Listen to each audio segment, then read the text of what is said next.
Hello everyone, this is doctor S के सिंह और आज हम डिस्कस करेंगे सबसे इम्पॉर्टेंट टॉपिक के बारे में कि हाउ टू रिवाइज।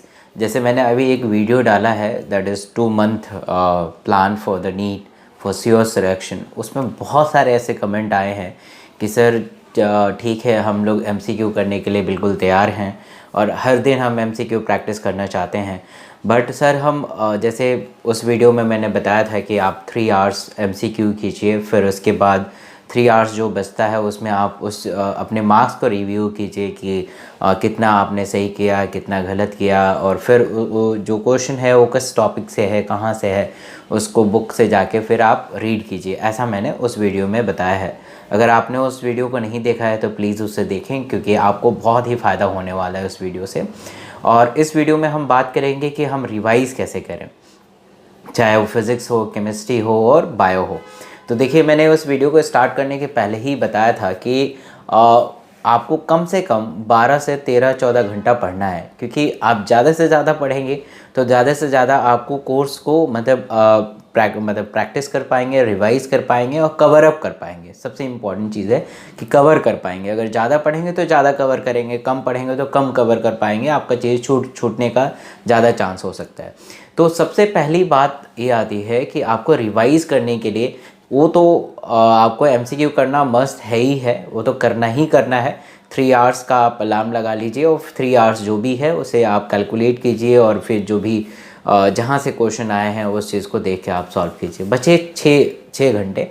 मैं आपको मान के चलता हूँ कि आप मिनिमम 12 आवर्स पढ़ाई करते हैं, तो उस 6 आवर्स के अंदर कैसे आप कर सकते हैं, या लेट सपोज कि और भी ज़्यादा आप अगर आवर्स को बढ़ाना चाहते हैं तो मैं अगर 8 घंटा मान लूँ तब भी ये काम चल सकता है। तो देखिए, 8 घंटा को आपको 3 से डिवाइड करना है, या 6 घंटा आप निकाल पा रहे हैं तब भी आपको 3 से डिवाइड करना है। तो ज़्यादा से ज़्यादा घंटा निकालेंगे आपको सब्जेक्ट में उतना ज़्यादा दे पाएंगे उस चीज़ को। मैं मान के चलता हूँ कि 6 घंटा उधर, 8 घंटा इधर।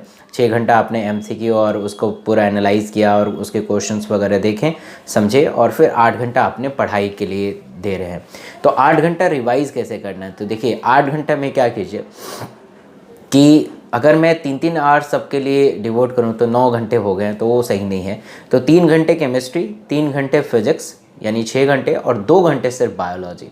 देखिए, इससे फ़र्क क्या पड़ेगा। अब बहुत सारे बच्चे क्वेश्चन पूछेंगे कि सर बायो में तो सबसे ज़्यादा क्वेश्चन आता है, तो उसमें रिवीजन करने की ज़्यादा ज़रूरत है। बिल्कुल सही बात है आपका, बिल्कुल 100% सही बात है कि बायो को ज़्यादा रिवाइज़ करने की ज़रूरत है। बट आप 2 घंटे सिंसियर होकर पढ़ेंगे ना, तो मतलब कि बहुत ज़्यादा इफ़ेक्टिव होगा। और सिर्फ 1 मंथ के लिए ऐसा कीजिएगा, क्योंकि नेक्स्ट मंथ से प्लान मतलब कि चेंज हो जाएगा। क्योंकि आपको फिज़िक्स में रिवाइज़ करने के लिए बहुत ज़्यादा टाइम चाहिए होता है, केमिस्ट्री में रिवाइज़ करने के लिए काफ़ी ज़्यादा टाइम चाहिए होता है। बट बायो में अगर रिवाइज़ करेंगे, 2 घंटे करेंगे तो उनके 3 घंटे के बराबर हो जाएगा।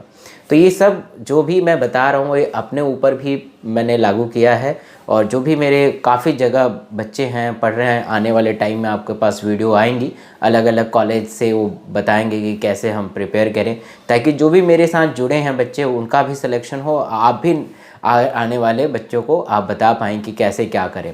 क्योंकि देखिए, पढ़ते तो सारे चीज़ ही हैं, सब लोग पढ़ाई करते हैं, बट सिलेक्शन काफ़ी कम का हो पाता है। कारण ये होता है कि उन्हें सही से गाइडेंस नहीं मिल पाता है, सही से वो अपने आप को एक्सप्रेस नहीं कर पाते हैं। अगर सही से सही वक्त में सही गाइडेंस अगर मिल जाए तो मुझे लगता है कि हर बच्चा जो डेडिकेटेड है, जो बिल्कुल पढ़ाई कर रहा है, जो हार्ड वर्किंग है, ठीक है, तो 100% मेडिकल कॉलेज में पहुँच जाएगा, उसमें दो राय नहीं है।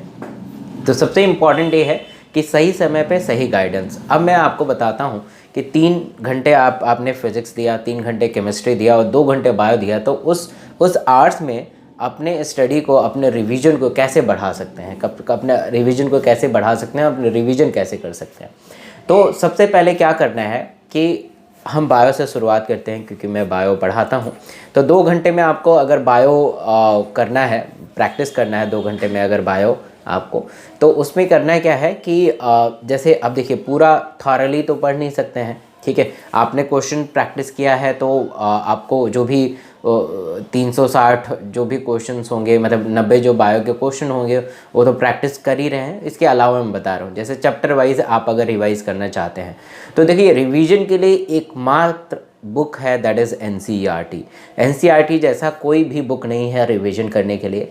अगर अब ये दो कंडीशन हो सकती हैं, अगर आपने थ्रू आउट कहीं कोचिंग इंस्टीट्यूट में ज्वाइन किया है, वहाँ से आपने कुछ मॉड्यूल्स लिए हैं, नोट्स लिए हैं, तब तो आप उस चीज़ को रिवाइज़ कर सकते हैं जो भी आपने थ्रू आउट अपने साल में अपने इंस्टीट्यूट में दिया है, उससे वहाँ से आपने बॉटनी, जूलॉजी, फिजिक्स, केमिस्ट्री के नोट्स आपने आप अगर बनाए होंगे तो उस नोट्स को आप रिवाइज कर सकते हैं आराम से, क्योंकि अब नया पढ़ने का टाइम नहीं है। अगर आप नया पढ़ेंगे तो दिमाग उस चीज़ को एक्सेप्ट नहीं कर पाएगा, और एक्सेप्ट भी कर ले तो एग्ज़ाम में आप भूल जाएंगे, तो क्या फ़ायदा नया पढ़ने का। तो आपको सिंपली क्या करना है कि जो भी आपने, अगर आप कोचिंग इंस्टीट्यूट ज्वाइन आपने कर रखा है और वहाँ से मॉड्यूल्स वगैरह आपने लिया है, नोट्स लिया है, तो उस चीज़ को आप रिवाइज़ करें। 2 घंटा बैठ के, 2 घंटे में हिलना नहीं है, बिल्कुल थ्रू आउट जल्दी आप रीड कर जाएं। ये मत सोचिए कि मुझे याद हो रहा है या नहीं हो रहा। इससे देखिए फ़ायदा क्या होगा कि आप अगर कोई भी चीज़ को आप सेंटेंस अगर पढ़ रहे हैं मान लीजिए, तो उससे ये होगा कि आप चीज़ों को समझ रहे हैं, समझ के पढ़ते जाइए। अब याद करने के चक्कर में मत रहिए, जैसे उससे रिलेटेड एमसीक्यू आएगा तो आप बहुत आसानी से कर पाएंगे। ये रिवीजन का तरीका है, क्योंकि जल्दी आप पढ़ते रहें, बिल्कुल ध्यान से जल्दी पढ़ते रहिए। अगर जो किसी ने कोचिंग इंस्टीट्यूट नहीं ज्वाइन किया है, उनके लिए सबसे एक आसान तरीका है कि एनसीईआरटी बुक से रिवाइज़ करें, या जिन्होंने कोचिंग इंस्टीट्यूट ज्वाइन किया है और मतलब कि वो रिवाइज़ नहीं कर पा रहे हैं अपने मॉड्यूल से, अपने नोट से, ठीक है, और उनको काफ़ी ज़्यादा टफ लग रहा है, तो तब भी उनके लिए एनसीईआरटी बुक बहुत ही इफ़ेक्टिव है। अब मैं आपको बताऊँगा कि एनसीईआरटी बुक कैसे पढ़ना है। देखिए, पढ़ने का क्या तरीका है एनसीईआरटी बुक। लेट सपोज आपने फर्स्ट से स्टार्ट किया, फर्स्ट से स्टार्ट मत कीजिएगा, उधर से मतलब 12th से स्टार्ट कीजिए, और 12th से इकोलॉजी से स्टार्ट कीजिए। इकोलॉजी से भी सबसे लास्ट वाला chapter that is environmental issue शायद है, वो पॉल्यूशन वगैरह वाला जो चैप्टर है, उससे आप स्टार्ट कीजिए। आप एक एक लाइन को बिल्कुल ध्यान से पढ़ते रहिए। पढ़ते मतलब एक चैप्टर आपने अगर स्टार्ट किया तो उसे ख़त्म किए बिना नहीं उठना है, ठीक है। ये क्योंकि अब टाइम नहीं है कि आप बस 15 मिनट के बाद गैप ले लिया, आधे घंटे के बाद गैप लिया, क्या फ़ायदा। आप 3 घंटे एग्ज़ाम दे रहे हैं, उसमें तो गैप लेते ही नहीं, उसमें तो आपको पूरा फुल कंसंट्रेशन होकर एग्ज़ाम देना होता है। अगर आपने गैप ले लिया तो अपना नुकसान कर लिया। तो ये सब चीज़ बकवास वाली बात है कि आप 45 मिनट पढ़िए, 15 मिनट का फुल गैप लीजिए, फिर ये सब चीज़ नहीं है, ठीक है। अगर ऐसा होता तो एग्ज़ाम भी 45 मिनट्स के गैप पे होता। वो भी तो वहाँ पे इतने पढ़े लिखे लोग हैं, उनको भी तो सोचना चाहिए कि हाँ बच्चा कंसंट्रेट होकर एग्ज़ाम कर रहा है तो उसे 15 मिनट का गैप दे दें, फिर 45 मिनट बाद। ऐसा तो होता नहीं है, ठीक है। तो आप जब भी आप पढ़ाई करें, ठीक है, 2 घंटा बिल्कुल कंसंट्रेट होकर पढ़ाई करें, ठीक है, और बिल्कुल उठना नहीं है जब तक चैप्टर ख़त्म ना हो जाए। ये दृढ़ संकल्प आपके अंदर होना चाहिए, तभी आप किसी बढ़िया से मेडिकल कॉलेज में और गवर्नमेंट मेडिकल कॉलेज में आप जा सकते हैं और फ्री ऑफ कॉस्ट आप MBBS कर सकते हैं। तो लेट सपोज आपने इन्वायरमेंटल इशू पढ़ना स्टार्ट किया, और एक बार अगर पढ़ना स्टार्ट किया तो बिल्कुल लास्ट तक, जब तक चैप्टर ख़त्म नहीं हो जाता, आपको उठना नहीं है। ये आपके मन में ऐसा विचार होना चाहिए। और ट्राई कीजिए कि अपने सामने घड़ी रखिए, और उसे आपको करना क्या है कि 2 घंटे के अंदर इस इन्वायरमेंटल इशू को ख़त्म करना है, और उससे रिगार्डिंग MCQ भी करना है। तो ट्राई कीजिए 1 आवर में ख़त्म हो जाए, और हाफ एन आवर में इसका MCQ प्रैक्टिस हो जाए, और जो भी आधा घंटा बचा जो इधर उधर का टॉपिक है उसको आप देख लीजिए। ये आपका प्रिपरेशन स्ट्रेटजी होगा। और ट्राई कीजिए 2 घंटे है तो 2 चैप्टर आराम से भी हो सकते हैं, 1 घंटा 1 चैप्टर, दूसरा घंटा दूसरा चैप्टर। तो ऐसे आप देखेंगे कि अगर एक दिन में आप 2 चैप्टर कर रहे हैं बायोलॉजी के, तो बहुत सफिशेंट है। मैं मानता हूँ बहुत सफिशेंट है। आपका जल्दी मतलब 12th आप मार्च के अंदर ख़त्म कर सकते हैं, 20-25 मार्च को ख़त्म कर सकते हैं, और फिर 11th भी बहुत जल्दी अप्रैल तक ख़त्म कर सकते हैं, और आपका बहुत अच्छा तैयारी हो सकता है। इधर से आपका रिवीजन चल रहा है और उधर से आपका MCQ प्रैक्टिस चल रहा है। उधर से आप 20-30 साल के पेपर सॉल्व कर चुके हैं, और इधर से पूरा आपका NCERT 11th-12th ख़त्म हो चुका है। तो ये बहुत ही बढ़िया स्ट्रेटजी है कि कैसे रिवीजन करें। लेट सपोज मैं फिज़िक्स बताता हूँ, आपने 3 घंटा इसलिए दिया है क्योंकि 3 घंटा आपको प्रैक्टिस करना होता है, न्यूमेरिकल सॉल्व करना होता है, उसके फॉर्मूले को याद करना होता है, थोड़ा टफ है, ठीक है। और अगर आपने फिज़िक्स और केमिस्ट्री पे कमांड बना लिया तो मैं दावे के साथ कहना चाहूँगा कि आपका सिलेक्शन निश्चित है, ठीक है। फिज़िक्स में भी यही करना है कि सबसे जो मोस्ट इम्पॉर्टेंट चैप्टर्स हैं, लाइक मॉडर्न फिज़िक्स है, इलेक्ट्रोस्टैटिक्स है, करंट इलेक्ट्रिसिटी है, इधर से आपका ग्रेविटेशन है, वर्क एनर्जी पावर है, ये सब चीज़ें सबको पता होता है कि ये बहुत इंपॉर्टेंट होता है, तो वहीं से स्टार्ट करना है।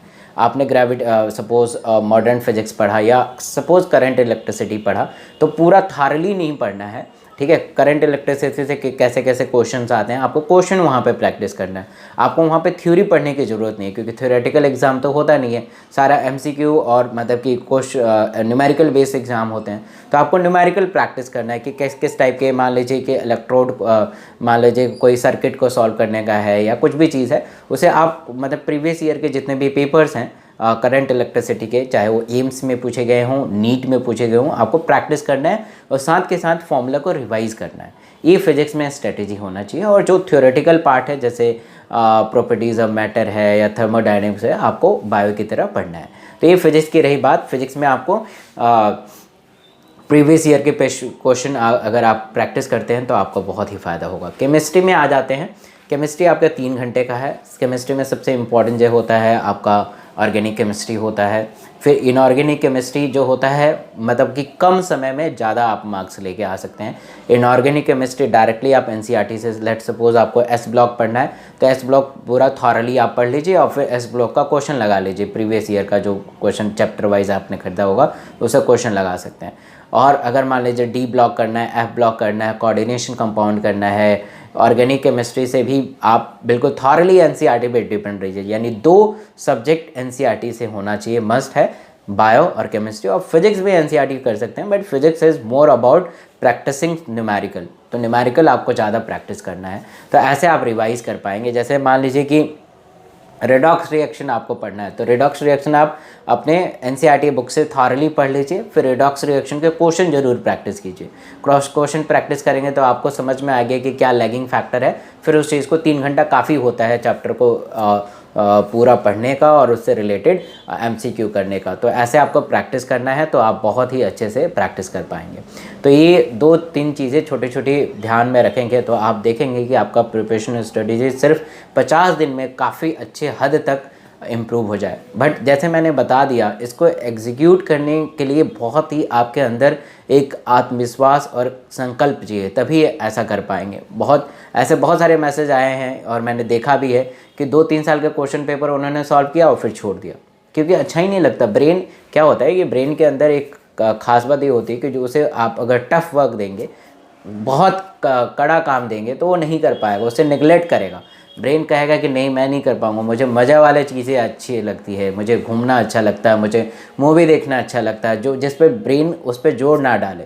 तो ब्रेन को मतलब ऐसा वो कीजिए कि वो मतलब काम करे और उस पर आप बहुत टफ काम दीजिए कि हाँ फिजिक्स में आज मुझे 100 न्यूमेरिकल करंट इलेक्ट्रिसिटी पे करना है, ये तेरा काम है और मैं करके दिखाऊंगा। ऐसा संकल्प आपको लेना है और संकल्प के साथ पढ़ाई करना बैठिए। और मैं दावे के साथ कहूँगा कि आपका सिलेक्शन इस बार निश्चित है, कोई नहीं रोक सकता है। अगर आपने 2-3 वीडियो को देख के और ऐसा गाइडेंस आपने ले लिया तो आप भी मेरे तरह डॉक्टर बनेंगे। और बहुत सारे ऐसे बच्चे का अब वीडियो अभी आएगा, उनके जैसे आप डॉक्टर बन पाएंगे। तो बिल्कुल आप जो भी डाउट हो, जो भी है, मैं बिल्कुल आपके साथ हूँ। कभी भी मेरे से डाउट पूछ सकते हैं। जो भी चीज़ आपके साथ हो रही है प्रॉब्लम, बिल्कुल पूछ सकते हैं। Thank you so much.